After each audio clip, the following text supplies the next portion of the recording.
It's been 5 days since Yuvraj was left to die in a pit by a deeply negligent system. As outrage continues to grow, the only action we have seen so far is that the Noida Authority CEO has been sacked and the builder behind that killer pit has been arrested. An SIT has also been formed, which, by the way, is nearing its deadline. But this isn't nearly enough, as the bottom line is that it was SDRF that failed to rescue the Yuvraj as well towards the end. SDRF, which is trained as a disaster response force, the state disaster response force, trained and exists only to sort of help in situations like these.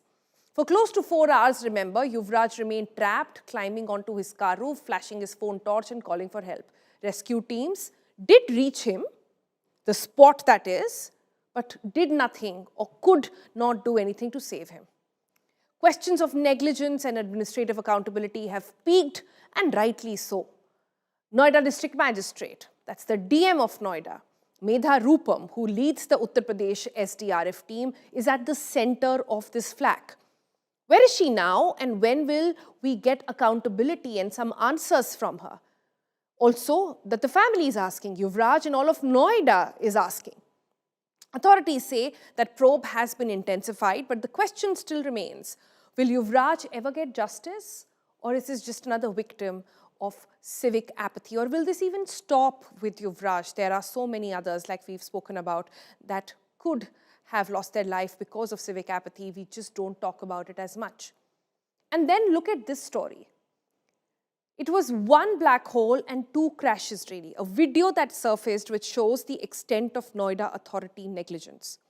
The video from 31st of December shows how a truck narrowly avoided falling into the builder's under construction site. You look at that over there. It's the same spot, the same place, the same cut and the same damaged, breached bridge there where Yuvraj's car went in. That breach was caused by this truck. The truck had damaged the drain wall. The authority did not learn from the truck accident at all. They somehow managed to save the driver there. Second time around, Yuvraj was not as lucky. If barricades had been placed even after this warning at the site just 15 days ago, maybe Yuvraj would have been still alive. But who cares really? Are authorities looking into the matter? Has the DM even gone to the place to check about the whereabouts, look into the matter? There is now growing sort of outrage coming towards all those responsible, especially those who are in position of power.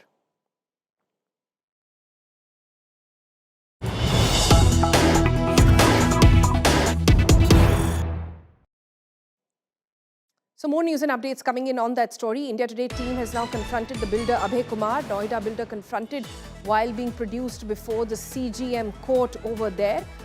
Let's try and see what exactly is it that he said.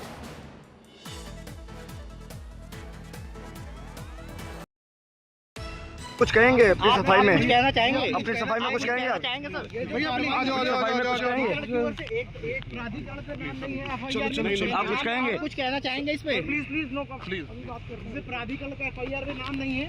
Please please भैया media ख्याल मत कीजिए please. आप कुछ कहेंगे? कोई बात नहीं sir, please sir. All right, so just to give you an update on what has happened in this story. A young 27-year-old lost his life not because of an accident but because of a sheer negligence of the system.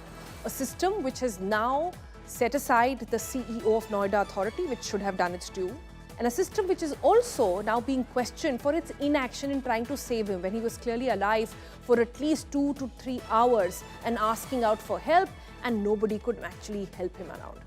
So what happened there? Let me cut across to my colleague Bhupender, who's been tracking all those developments from the area, and also Anmol Bali joins us now with some residents to understand where this entire conversation is going in the minds of the taxpayer at least.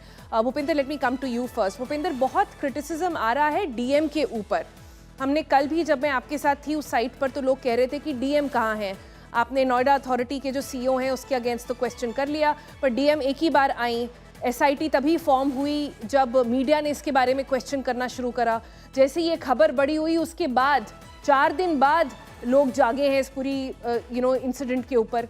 वो गाड़ी भी जो है 4 दिन बाद निकाली गई। तो अभी क्या चल रहा है वहाँ पर, आज का अपडेट क्या है?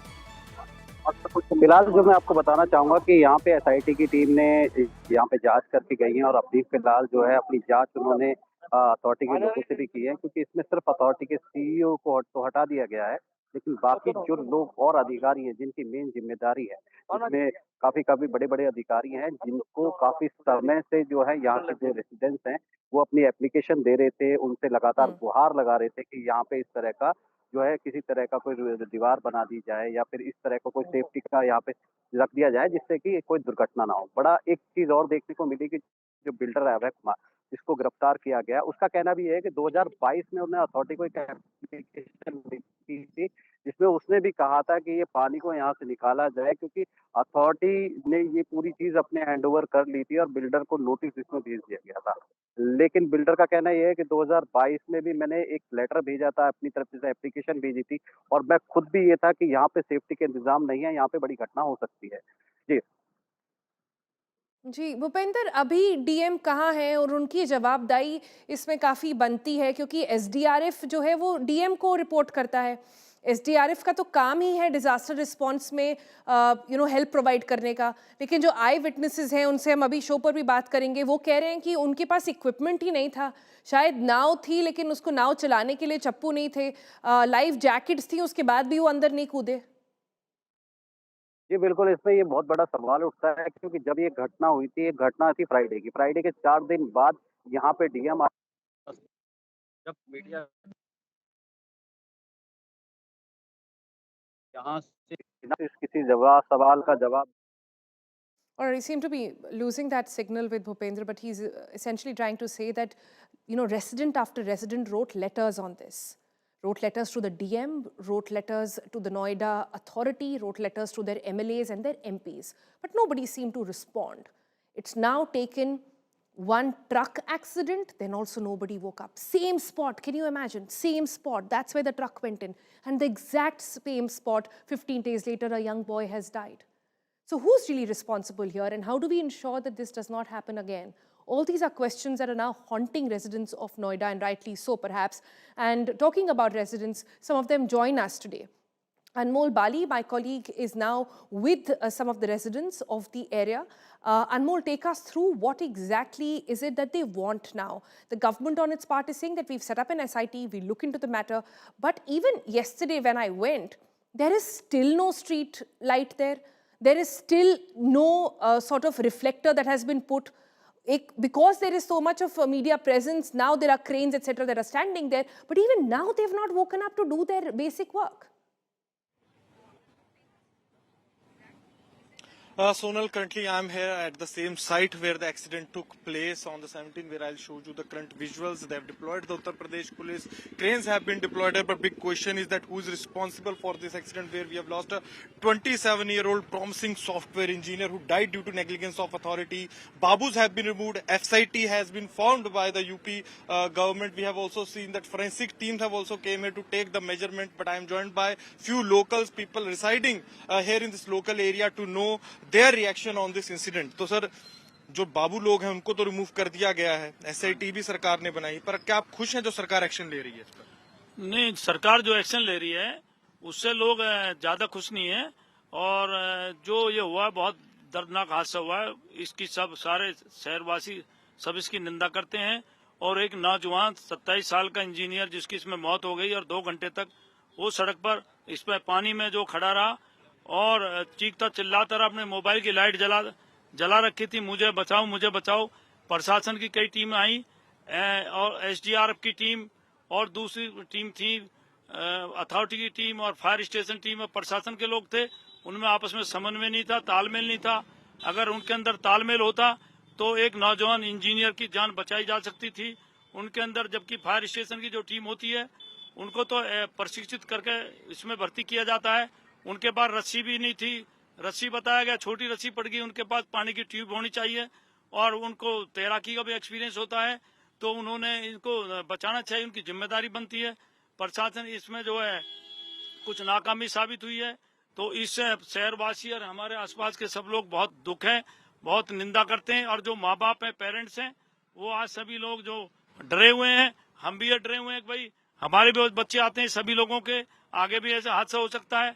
और यहाँ पर आप देख लीजिए, बिल्डर्स लॉबी है, बड़े बड़े बिल्डर हैं, इन्होंने फ्लैट बनाए हुए, क्या इन पर अपने खर्चे से यहाँ पर जो है ये बैरिकेड्स वगैरह दीवारें ये लगा नहीं सकते थे? अगर ऐसी लगाई जाती तो बच्चे की जान बचाई जा सकती थी। और प्रशासन अब जागरूक हुआ है, अब घटना होने के बाद में हुआ है तो ये भी कोई ठीक नहीं है। Sonal, I'll also show you one other visual that this is a residential area, and behind me the flats you are seeing are around 2 crores. So from here one can understand how costly is this area, where this incident has taken place, where authorities were seen totally non-working. तो sir आप यहाँ के local हैं, स्थानीय हैं? मैं owner हूँ इसी सेम सोसाइटी का। अच्छा। और जब हमने ये सोसाइटी में फ्लैट लिया था तो हमें सपने दिखाए गए थे कि यहाँ पे एक गोल्फ कोर्स होगा, वर्ल्ड क्लास स्विमिंग पूल होगा, but what we are seeing is currently a pond where we have lost one young techie, 27-year-old. He was brilliant enough to work in an analytics company in Gurgaon, and he was driving so cautiously, but there was an incident which took place few days back. At this same place, another incident took place. So it took 15 days to one incident to repeat, so that people get to understand that such things keep on happening. Story of absolute but no apathy action. that has unfolded in Noida, and we continue to see all of those, sort of frustrations from residents, and rightly so, coming in. But let me move across to my guest as well. Columnist Abhishek Asthana is with us today. Abhishek, the question that really comes to my mind, and it's, as a resident of Noida, I can tell you it's eating me up, that we now live in cities where air is not breathable, where water is not drinkable, and where infrastructure is so bad that I could lose my life at every turn. And forget that, even if by some miracle I manage to sort of hang on to dear life and even ask for help, even those rapid response teams will fail me. I don't know what life in Indian metros has become about. It is just amazing to imagine where the taxpayers' money is going. I think, see, we are extremely lucky in India to live a normal life right now. And the thing is that I've been listening to the various bites that you played. See, there are two things here. One is the democratization of fault. I mean, we never know who is at fault here. Someone is saying the builders are at fault. Someone is saying the authorities are at fault. Someone is saying the rescue teams are at fault. So what will happen is that these guys will pass the blame on each other till the next crisis happens. See, in India, the system is surviving on short-term memory of our people, right? The media also will move on from the 48 hours to the next story. These guys are waiting for the next accident to happen so that the blame game shifts to a new area. I mean, just recently we had an Indore issue where, dirty water, contaminated water was fed to, kids, and a lot of them had lost their lives. Now suddenly the shift has happened to Noida right now. So that story is there, but then it will die down a bit. And I was reading as well that the police But officer Abhishek, it can't be the responsibility of news channels to keep the issue alive, no? Absolutely. That's what I'm saying. We are a watchdog, right? My job or the job of any news channel is to highlight the issue. Authorities have to do something. We've not been voted in power to cure. Our job. So when you say that we'll move on to the next big story, because there are so many stories to cover, what do we do? There are so many stories there out there. The point is that the misfortune is that there are so many accidents that are happening that we keep on moving. The point is that the authorities wait for this. The authority said to that eyewitness guy that the media will move on, but you are living here, so you'll have to deal with us. So please, say a script that we give to you, right? So that's a misfortune we are living in right now. There is breakage at so many levels right now. I mean, imagine the rescue teams were there and they couldn't go inside because they thought the water was too cold. Imagine that's the kind of helplessness we are living in. So as I said, we have to be extremely lucky to live a normal life in India, in urban cities especially. Imagine this is happening in Noida. I think you have to be lucky to just survive. Yeah. Forget thriving. I think you have to be lucky to just survive. Survive a turn of accident, survive the traffic, survive the air pollution, survive bad water, survive high taxation, survive high costs of living, and zero quality of life. I think that's what it's come down to living in urban India. Absolutely. And we have tried flipping governments as well. I mean, doesn't seem to change anything, right? I mean, that's the misfortune. I mean, imagine we could place the blame of, oh, this government is not great and the next government would be great. But what is happening? I mean, we have had the same government. It's like a wrapper of a chocolate. We keep changing the wrapper. The insights are the same. I mean, we deal with the same system, same authorities, same rescue teams. And these guys treat it as a PR crisis. They just want to get away with, right? I mean, this is a PR crisis they are managing. That, okay, they're not bothered about actually putting up street lights or I mean, accusing the builder. They just want this story to go away so that they can move on with their lives. That's the issue. I mean, They just want to show that they've taken some action. Yeah. That, see, we've done this. But Abhishek, what can citizens like you and I do then? I mean, I know my job, I'm trying to do but the best. And you're right when you say when the wrapper is just to be changed year after year, what do citizens do? Is it somewhere our fault as well? I cannot imagine this happening in any other country. In fact, I'll ask my producers to pull up the visuals of what happened actually in the United States. A similar incident took place. In just a few hours, the man was out, the car was out, everything was taken care of. Right? And we dream of becoming this world-class city. We dream of, and we charge for it like world-class cities. We're paying as much, but look at what we're getting in return. Absolutely. I mean, I stay in Gurgaon. I mean, the apathy here, I mean, we pay extremely high taxes every year. And what we get is basically we can't even get out. So the thing is why this quick commerce is growing, because people don't want to get out of their societies. They just want someone to come and deliver stuff at their doorsteps. And that's the issue. When you don't go out and experience the kind of the stuff that is out there. I mean, you won't raise your voice. And such events come in and come to our TV screens or our mobile screens, and we raise our voices. Imagine what is happening in the tier 2 and tier 3 towns. I saw the road. There was an L-shaped road. Imagine nobody would approve such a road to be there. I mean, it's a place where accidents are going to happen. So there is breakage at multiple levels. I mean, it's very difficult to fix one thing and then move on, because. But Abhishek, can I ask an uncomfortable question here? Yeah. Okay, you're looking at visuals of Virginia, United States on the right side of your screen. Yeah. Right? Or to the left of your screen, actually, where you see where a woman fell in with the car.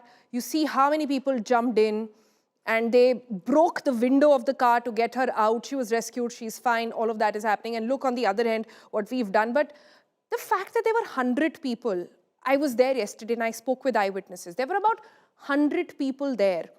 I'm just thinking, have we lost any sort of ownership as a society to jump in and help someone? I'm finding it hard to believe that amongst 100 people, there was not a single swimmer. I'm finding it hard to believe that so many people were there, but nobody did anything. Kya sab tamasha dekh rahe the? It's not leaving me that there had to be more. Yes, authorities had to work. But what about basic humanity? What's happening here?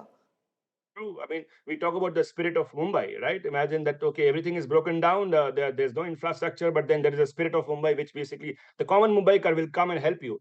I mean, even that seems to be broken down here. I mean, the people are there. This guy was actually switching on his phone light and he was like hovering it. And he called his father as well, imagine. And still, there is a person there dying. 90 minutes he was there. And we couldn't save him. It's just unbelievable, really. And that too happening in NCR, imagine. In NCR, in Noida, which is said to be a model town for UP government, it's said to be this showcase of how good UP is, but look what's happening there. And I must say that, yes, there has been action, but action followed only after media coverage. Yes, they have sacked the CEO, but there has to be accountability also of the fire department, also of the SDRF, which, by the way, reports to the DM of Noida. She has been there only once to even find out what was happening. So we need to hear from her what's happening. The MLAs, the MPs, they say that they've all written letter after letter, year after year, from 6 years. This was the case. Like I said yesterday, it's a miracle that only 2 accidents happened in 6 years. It's a miracle. A right angle curve like that in the dead of the night with no street lights, no blinkers, much worse could have actually taken place. But authorities and residents there are saying, well, क्या कर सकते हैं? ये क्या कर सकते हैं का क्या कोई जवाब है आपके पास? Gabbar Singh, you speak a lot on Twitter. Give us some solutions. See, the point is that, everybody wants to just stay put, right? I mean, the authorities will say that, okay, this thing will go away in 2 days or 3 days, right? And life will be normal. and see the next story will come in, and I mean the focus will be away from us. That's what happens usually. And see, the thing is, what I always say in India is a very really long immigration queue. Everybody wants to go out. Then this is the reason why. I mean, we are nationalists, and we say that okay, India is going to be Viksit Bharat in 2047. But this is the kind of life that we are living in. Imagine this guy was like not some poor fellow. He was a analytics professional and working in Gurgaon and earning good salary. I mean, driving a good car, and suddenly this happens and he's helpless, and all of his education come to a naught. Imagine. And in those 90 minutes he was struggling to be alive. I mean, nobody came to save him, and this could happen with any of us. Imagine. I mean, it doesn't mean, and doesn't matter what car we drive, it could happen to any of us. So that's the kind of I mean, I don't know what to say about this crazy. We are extremely lucky to be just alive and survive here. That's the thing. Yeah. We'll leave it there for the moment, Abhishek. Thanks so much for joining us. This is clearly a story we will not leave here on 5 Live. We've been continuously covering it for the past 1 week at least, and we'll continue to do so to see where this actually goes. But talking about what happened that night, we actually have an eyewitness. This guy called Muninder Chaudhary, you must have seen his reels. He's the one who went viral on social media to say and tell the world that nobody jumped in, especially those from fire department and SDRF, saying the water is too cold. Now, post that, there were some versions of him that came out that he was being threatened, and he changed his entire narrative. So we thought we'll bring him on the program to set the record straight. Muninder Chaudhary, अगर आपको मेरी आवाज़ आ पा रही है तो हमसे बातचीत करने के लिए जी हमसे बातचीत करने के लिए बहुत बहुत शुक्रिया। मुनिंदर जी, पहले हमें पूरा सीक्वेंस ऑफ इवेंट बताइए कि उस रात को हुआ क्या, और आप इतनी रात को वहां कर क्या रहे थे? मैं पहुंचा तो मैं 2 बजे से पहले ही था, मतलब 1:45-50 के बीच में। लेकिन मुझसे पहले सब वहां पर मुस्तैद थे, पूरा प्रशासन था, फायर ब्रिगेड वाले थे, उनके पास बचाने के सारे साधन थे, जिससे उनको उस लड़के को बहुत ही आसानी से बचाया जा सकता था। लेकिन कुछ ठंडा पानी होने के कारण बहुत सारी, जैसे बोल रहे थे, उसमें सरिया है, बेसमेंट है, इसके अंदर बहुत अंधेरा है, धुंध है, हम नहीं जा पाएंगे। उसी को लेकर उनके अंदर बहुत ही डर था, इसी वजह से वो अंदर नहीं गए थे। लड़के ने कम से कम गाड़ी के साथ उसमें गिरने के बाद कम से कम 2 घंटे इंतजार किया है, अपनी मदद मांगी है 2 घंटे कम से कम। 11:45 पे गाड़ी पानी में गिर चुकी थी। लड़का 1:30 से 40 मिनट के बीच में गिरा है, डूबा है पूरा, फाइनली गाड़ी के साथ अंदर गया। जी। तो आप देख सकते हैं 2 घंटे कम से कम उस लड़के ने पूरी मदद मांगी है। सब उस पर मौके पे मौजूद पहुंच गए थे, लेकिन उस लड़के के पास तक कोई नहीं पहुंचा। पर मुनिंदर जी, मुझे बताइए कि क्या फायर डिपार्टमेंट से हमारी जो बात हुई वहाँ पर और आई विटनेसेस से, उन्होंने कहा कि उनकी जो रस्सी थी, उनके पास जो रोप थी, वो छोटी पड़ गई, वो इतनी दूर जा नहीं पा रही थी जहाँ से युवराज की आवाज़ आ रही थी। क्या आपने भी यही देखा? आप मुझे एक चीज बताइए, फायर ब्रिगेड वालों, उनके पास सब चीज मौजूद थी, उनके पास रस्सा भी था, जिस रस्सा को बांध के मैं अपने साथ लेके गया था। ठीक है जी। सेफ्टी जैकेट भी थी, और सेफ्टी जैकेट क्या मैं अपने घर से तो लेके नहीं गया था, 100 मीटर का रस्सा भी तो मैं घर से लेके नहीं गया था, और 3x6 की नाप भी मैं अपने घर से नहीं लेके गया था। तो वो किसके पास थी, उनसे ये भी सवाल हो सकता है। और जबकि मेरे जाने से 5 मिनट पहले ही लड़का डूबा है। लड़के से डूबने से पहले कम से कम 1 घंटे पहले पूरा प्रशासन मौजूद था वहां पर उसे बचाने के लिए कोई अंदर नहीं गया। पर मुनिंदर जी, आप कह रहे हैं कि सेफ्टी जैकेट्स भी थी, मतलब वहां पर कई लोग ऐसे थे जिनको स्विमिंग नहीं आती है, लेकिन इमरजेंसी रिस्पांस में अगर हैं तो वो डाइव करके उसको निकाल सकते थे, या जैकेट उसकी तरफ फेंकी जा सकती थी? जी जी जी, सब चीज मौजूद थी बाकायदा। मैं भी सेफ्टी जैकेट पहन के अंदर गया था, रस्सा बांध के, अपनी कमर से रस्सा बांध के मैं अंदर गया था। और वहां पे 3x6 की एक छोटी नाप भी थी, जो कि उस लड़के को बहुत ही आसानी से बचा लिया जाता। पर उसके अंदर वो किस लिए नहीं गए, वो मुझे नहीं पता है जी। बट ये बोल रहे थे कि अंदर सरिया है, बेसमेंट है, बहुत सर्दी है, धुंध है, अंधेरा है। मैंने 1:45 से 50 के बीच में गया। मैंने देखा कि कुछ लोगों से पूछा तो बोल रहे थे कि 11:45 से एक लड़का इस बेसमेंट में, इस गड्ढे में गिर चुका है, और उसकी 5 मिनट पहले ही आवाज आनी बंद हुई है। तो मतलब मैं पहुंचा था 1:45-50 पे। तो मैंने बोला कुछ वहां पर जो सरकारी महकमे से लोग खड़े थे, मगर सर मैं अंदर जा सकता हूँ क्या? उन्होंने एकदम डायरेक्ट मना कर दिया कि नहीं, अपनी आप नहीं जा सकते। मैं बोला सर मुझ पे तैरना आता है, तो आप कहो तो मैं जा सकता हूँ। नो, आप पे तैरना आता है? जी हाँ। नो ठीक है, तो आप जा सकते हैं। मैंने अपनी कमर से रस्सा बांधा, सीधा रस्सा बांध कर मैं सीधा 2 मिनट की सारी 2 मिनट के अंदर मैंने सारी बात भी की और सीधा मैं पानी में दाग गया। अंदर जाकर मैंने उस भाई को कम से कम 30 से 40 मिनट सर्च किया था, मुझे नहीं मिला था, इतने वो भाई डूब चुका था। पर मुनिंदर जी मुझे ये बताइए, आप कह रहे हैं वहां पर एक एक नाव, जिसे आप कह रहे हैं एक बोट भी थी। मुझे बताया गया कि वो बोट करीब 6 बजे आई है, जब तक वो ऑलरेडी डूब चुका था। आप कह रहे हैं आप जब पहुंचे वहां पर, जब तक आवाजें आ रही थी, तब भी बोट मौजूद थी? 3x6 की बोट भी थी, मेरे पास वीडियो है, अगर आप देखना चाहेंगे तो। वो वीडियो में साफ फायर ब्रिगेड वाला उसमें बैठा हुआ दिख रहा है, हाथ मार रहा है चप्पू की तरह। उनके पास चप्पू नहीं थे। बोट थी, चप्पू नहीं थे चलाने के, क्या ये कह रहे हैं आप? मतलब वो जैसे वो होती है ना, जैसे कि 3 बाई जिसे हवा भर लेते हैं, हवा भरी हुई होती है, वो डूबती नहीं है। अगर उस पर 2 आदमी बैठ जाएंगे तो वो तब भी नहीं डूबती है। उस लड़के को और सेफ्टी जैकेट भी थी, 100 मीटर का रस्सा भी था, मेरी आंखों देखी। वहां जितने भी लोग हैं सब ये कह रहे थे उस लड़के को बहुत आसानी से बचा लिया जाता। बस अगर ठंड का डरना होता, ठंडे पानी का डरना होता, अंधेरे का डरना होता, सरिया का डरना होता, जो इंसान जिस चीज के लिए पर्सनली तैयार किए गए हैं, ट्रेंड के लिए किए गए हैं, अगर वो इंसान उसी चीज से डर जाए तो वो ट्रेंड किस तरीके से हुए फिर, या किस तरीके से उस महकमे में भर्ती हुए हैं? ये भी तो बहुत बड़ा सवाल है। मैं एक आम इंसान, में एक डिलीवरी बॉय, मैंने उस लड़के की मदद कर दी, मैंने सरकारी महकमे की पोल खोल दी। मेरे ऊपर इतना प्रेशर बनाया जा रहा है, इतना प्रेशर बनाया जा रहा है, मेरी फैमिली भी डरी हुई है, खुद मैं डरा हुआ हूँ, लेकिन फिर मैं एक सच्चाई बोलने से बिल्कुल पीछे नहीं हट रहा हूँ। आज मैम मेरे साथ एक स्कैम हुआ है छोटा। मतलब एक लड़का आया है, बोल रहा था कि मैं न्यूज से हूँ, ऐसे ऐसे आपसे मुझे बाइट लेनी है आपकी। मका जी कोई दिक्कत नहीं, मैं घर पे हूँ, आप आ जाइए। तो वो कल जो है घटना स्थल पे ही था, उन्होंने मेरे भाई से बहस की है बाकायदा वहां पर। वो पत्रकार वाले जो माइक होते हैं वो लेके घूम रहा था, हाथ में वो घूम रहे थे। हमने सोचा पत्रकार ही होंगे, बहुत सारी चीजें हैं। मुझे मनिंदर, मुझे ठीक से बताइए, आप कह रहे हैं आपके ऊपर प्रेशर आ रहा है, किसकी तरफ से प्रेशर आ रहा है? आपने सरकार के खिलाफ बोला, इस वजह से प्रेशर आ रहा है? मैम प्रेशर इतना है कि प्रशासन ये चाह रहा है कि मोनिंदर किसी तरीके से चुप लगा जाए, मोनिंदर किसी वजह से भी चुप लगाया जाए। तो हमारी जो सच्चाई की जो पोल खुल रहा है, मैं ही खोल रहा हूँ, और मुझसे अलग कोई भी एक इंसान ऐसा नहीं है जो इनकी पोल खोला। नोएडा प्राधिकरण की, नोएडा अथॉरिटी की, और वहाँ पे जो जितने भी महकमे थे, जैसे कि पुलिस प्रशासन है या फायर ब्रिगेड है, एसडीआरएफ है, किसने टाइम कौन आया था, सभी चीज मैंने बताई है। ठीक है जी। लेकिन अब मुझे दबाने की बहुत ही ज्यादा कोशिश की जा रही है। मेरी फैमिली बहुत ही ज्यादा डरी हुई है, मेरे माता पिता ये भी कह रहे हैं कि अब किसी से कोई बातचीत मत कर, फोन स्विच ऑफ कर दे, बैठ जाए एक साइड। फिर मैं एक चीज सोचा हूँ, जब इस केस में मैं मुद्दा हूं तो मेरा एकदम से भगना बिल्कुल गलत है।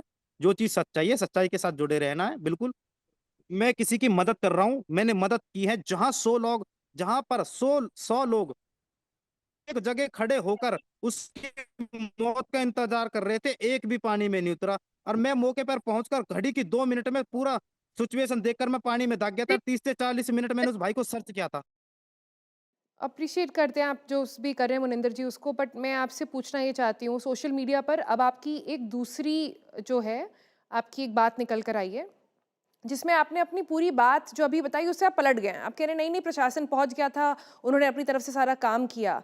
तो ये आपके स्टेटमेंट जो है ना, कभी बदल रहे हैं फिर वापस इधर फेरबदल हो रही है, तो लोगों को लग रहा है कि कुछ मामला गड़बड़ है। इस पर आप क्लैरिफाई कर दीजिए पहले। वो मुझे मैम झूठ बोल के बुलवाया गया था वहां पर, और मुझे वहां बुलवाकर घेर लिया गया था। मैंने फिर उनके सामने जो जैसे उनने बोला मैंने बोल दिया। लेकिन वहां से आकर मैंने तुरंत वो घटना स्थल पे जितनी भी मीडिया थी, सब चीज थी, मैंने सबको सच्चाई बताई है कि मुझे झूठ बोलकर थाने बुलाया गया था कि आपको हमारे सीनियर अधिकारियों से मीटिंग करनी है, वो आपका वेट कर रहे हैं, प्लीज जल्दी से आइए। बहुत ही ज्यादा कॉल मैसेज करे गए थे मेरे पास, तब मैं गया था।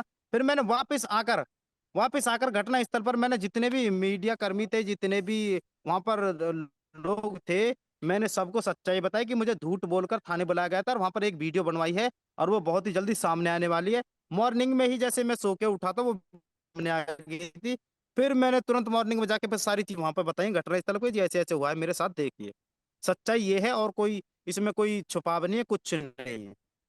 पर मुनिंदर जी, ज़हन में जो सवाल आ रहा है वो ये है कि आप ही कैसे दोनों घटनाओं के समय वहाँ पर थे? आप क्या सेक्टर 150 में रहते हैं और पहली बार जब ट्रक का एक्सीडेंट उसी जगह पर हुआ और दूसरी बार जब ये कार गिरी, दोनों समय आप कैसे प्रस्तुत थे वहाँ पर?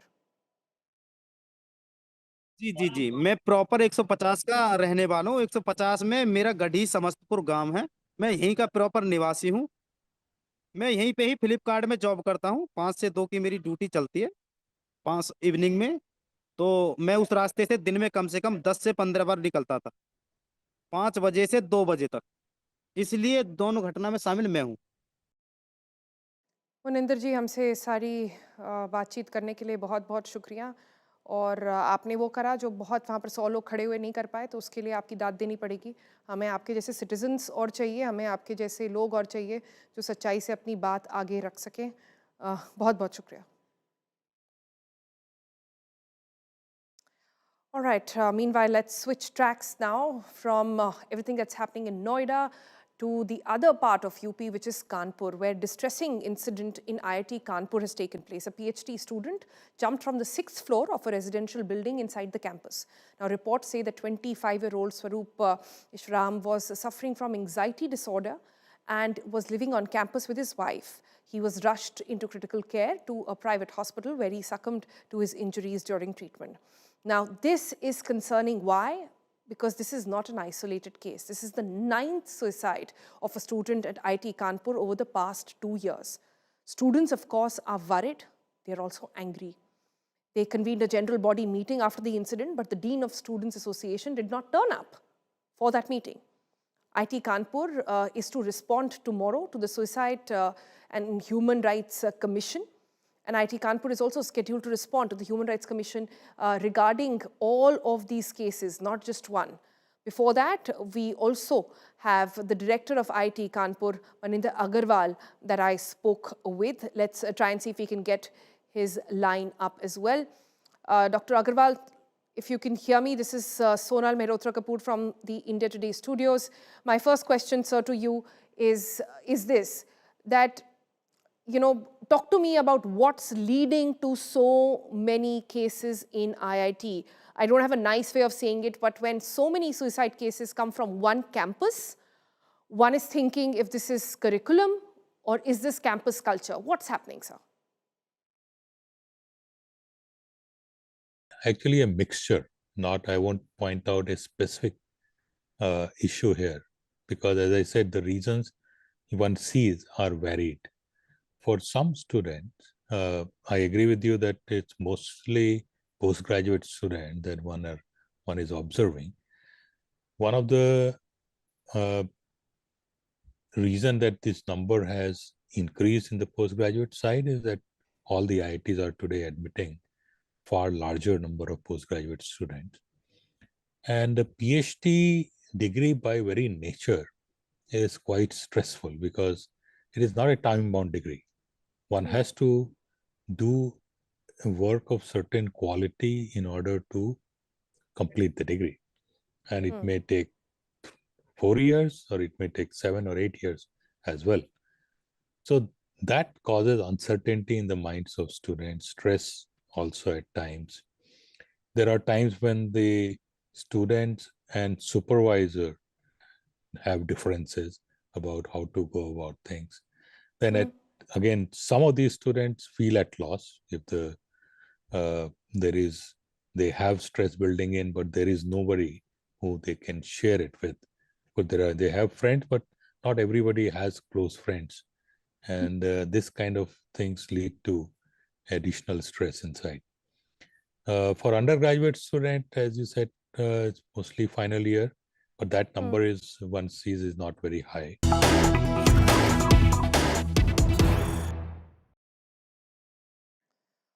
All right, visuals on your screens at the moment of Donald Trump, US President, landing in Switzerland at Davos for the World Economic Forum.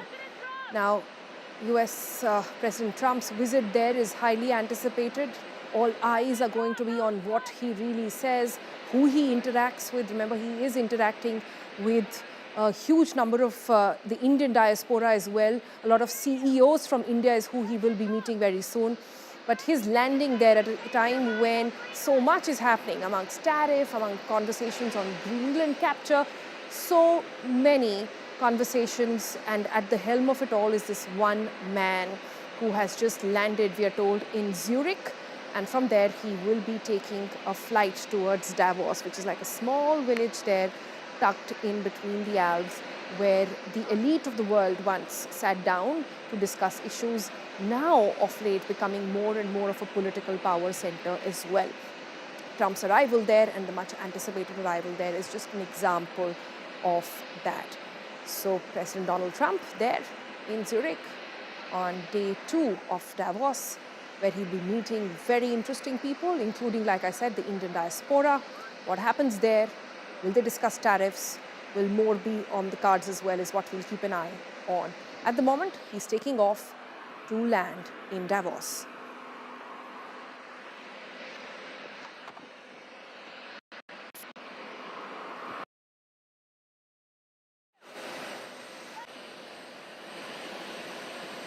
All right, as he gets in there, questions already being screamed at him, asking him what is it. You see that? People screaming out for his name. Journalists, one can understand. But let's see how this actually pans out. Let me try and cut across to my colleague Rajdeep Sardesai, who is in Davos and also tracking all these developments. Rajdeep, as we speak, President Trump is already there. But, you know, Davos has long been projected. In fact, it projected itself as a place where global consensus was shaped. But with wars ongoing, trade blocs hardening, leaders openly rejecting multilateralism, is Davos really still relevant, in your opinion? Or has it become like this photo op disconnected from how the world actually is being run by men like Donald Trump? Thanks very much, Sonal, first of all, for having us here in Davos, where we are at the India Today, Business Today, Davos brainstorm. Look, all eyes are on Donald Trump. And the very fact that Donald Trump is coming here to Davos in the middle of all this global uncertainty between Europe and US reflects the importance of the World Economic Forum in a way. It provides him an opportunity to reach out not just to all the billionaires and various thought leaders assembled here, but indeed to the whole world. And the interesting aspect is he comes just about 24 hours after Mark Carney of Canada and the French President Macron reflected a very different viewpoint to that of Donald Trump. In fact, Carney's speech is going viral. He's speaking about the importance of middle powers, asserting their sovereignty, about the need for a rule-based world order. So they've in a way set the stage for an alternative narrative to the one that Donald Trump has been pushing. And in that sense, Davos provides a platform for the world to hear both views within 24 hours of each other. Yes, the address is primarily to the elites, as you may want to call them, but I do believe that what we are seeing is the use of this platform for the world to try somewhere to reconcile these conflicting worldviews. I don't think Davos is going to solve that problem of these conflicts that are enveloping the world at the moment, but at least it gives some kind of space for engagement in a less hostile environment than you would otherwise find. So I do believe in that sense Davos has in a way asserted its importance to the global community. You're right, but it's such a breakaway, Rajdeep, isn't it, from how Davos used to be, or perhaps should we say how the world order used to be. These are very interesting times, but President Trump could have just taken a tweet and spoken about it, right? He doesn't need this platform, if I'm being honest here. So what is it exactly that he brings to the fore? And when you meet with these world leaders, are they engaging with each other behind the scenes, apart from what we just see on air? Give us a sense of what's the mood like in Davos this time. You know, Sonal, that's a follow-up really from what I said earlier. Yes, there is a sense that Davos seems to be having some kind of a cognitive dissonance. You're talking, the theme of the conference is spirit of dialogue. What's happening in the real world? Anything but dialogue. You've got Donald Trump wanting to grab Greenland virtually after having taken down Maduro in Venezuela, threatening Iran. He even wants to use this platform now to get the border peace, where he wants countries to sign billion-dollar checks. That's the reality on the ground. You've got someone like Trump, described by one of our guests a few days ago as a mafiosi-like leader, described by Fareed Zakaria on our show yesterday as the Mad King syndrome. You've got someone totally whimsical, someone who takes decisions often very arbitrarily, and therefore, yes, there are limitations to what you can achieve at a World Economic Forum. The outside world is very unsettled, both in terms of the world trade order as well as the geopolitical order, and I don't think Davos is going to solve any of those problems. Interestingly though, at Davos, Oxfam released the World Inequality Report. And therefore I find that interesting that while you have these gathering of all these political and business elites, you also have space to listen to other voices like those who argue that the world is becoming even more unequal. There is a mismatch between Davos's avowed goal to make the world a better place and the way the world is heading. But at least it is a platform for a conversation. And unless you have a conversation and a dialogue, you're not going to get anywhere closer to solving the world's problems. And in this Trumpian age, there are no rules left anymore. And that perhaps is the limitations of a global gathering like this, which is why the cynics will call it little more than a photo op.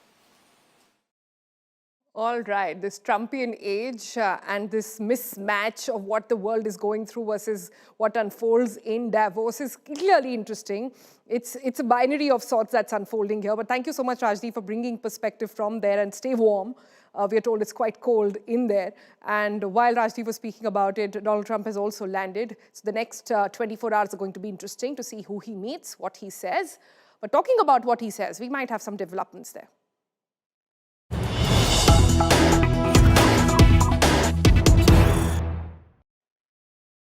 So White House has now given a big scoop on what Trump's speech might be all about at the World Economic Forum. Senior White House officials have said that Trump's speech is to focus on America first, may also touch upon Greenland and Venezuela.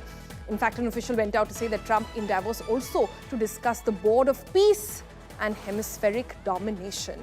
Well, how does that really come out being? Geeta Mohan joins us live from the Geeta Mohan joins us live from the newsroom over there. Geeta, take us through what's really happening. Rajdeep was saying it's a world of binaries, it's a world of mismatch. What's happening in the real world versus the dialogue that hopefully will unfold. But with Donald Trump there, is he just speaking or is he talking? Is he listening as well this time? Well, it is a world of disruptions and rupture, as Mark Carney had put it. But at this point in time, you're looking at visuals of President Trump having landed in Switzerland. He's headed to address the World Economic Forum 2026. And like White House said, it is going to be an America First message. But that America First would entail everything that you just mentioned, Sonal. He's going to talk about tariffs, weaponization of tariffs, and why it was really needed, why the others were weak and meek and could not do what he did. He is going to talk about securing America's interests, whether it's Venezuela or for that matter Greenland, and then he is going to talk about the threats, imminent threats, particularly when it comes to Iran. So a lot of messaging that we'll be seeing from the address by the US President, specific to do with how he sees America. He sees the future of America and where do all these countries stand. At this point in time, 60 countries have been invited to the board of peace. About 10 or a few more than that have confirmed joining it formally. There is a price tag to becoming a full member, and they are trying to replace, or that's exactly what the Trump camp says, to replace United Nations. While that's a far-fetched thought, at this point in time, he is looking at all those countries who are going to be part of Board of Peace or not. On the other hand, there were also reports that a lot of countries who were there present leadership of those countries are going to really ensure that their message goes across to the US president on the position he's taken on Greenland, the position he's taken on NATO, and how the world could look very, very grim should he continue on the kind of a war path that he's on when it comes to Greenland and NATO.